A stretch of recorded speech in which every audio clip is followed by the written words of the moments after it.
I'm Steve Ballmer, and here's a quick take from my teammate at USAFacts. Take it away, Lucia. Thanks, Steve. Here's what I got.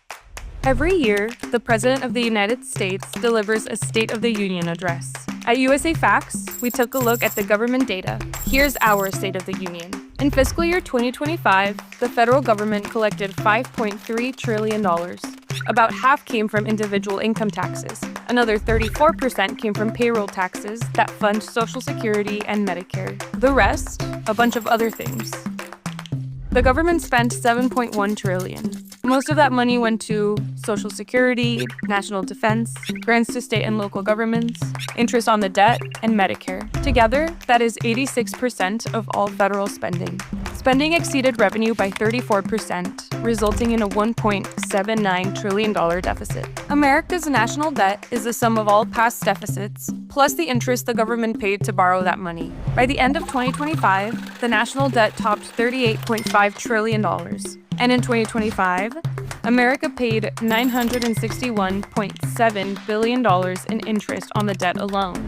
That was 14% of all federal spending. Let's talk inflation. It averaged 2.6% in 2025, slightly lower than in 2024, and much lower than the recent peak in 2022. The top three contributors to inflation are housing, transportation, and food and beverage. The Federal Reserve lowered the federal funds rate 3 times. The current federal funds effective rate is 3.6%, down from 4.3% in the first 8 months of 2025. Let's talk trade and tariffs. U.S. imports have exceeded exports every year since 1976, and 2025 was no different. From January through November, the U.S. imported $4.0 trillion and exported $3.1 trillion, resulting in an $839.5 billion trade deficit, larger than the same period in 2024. There's a lot to talk about tariffs. In fiscal year 2025, customs duties, defined as tariffs and other import fees, generated $194.9 billion in federal revenue, more than double the total from fiscal year 2024. Even with that spike, it's only 4% of federal revenue.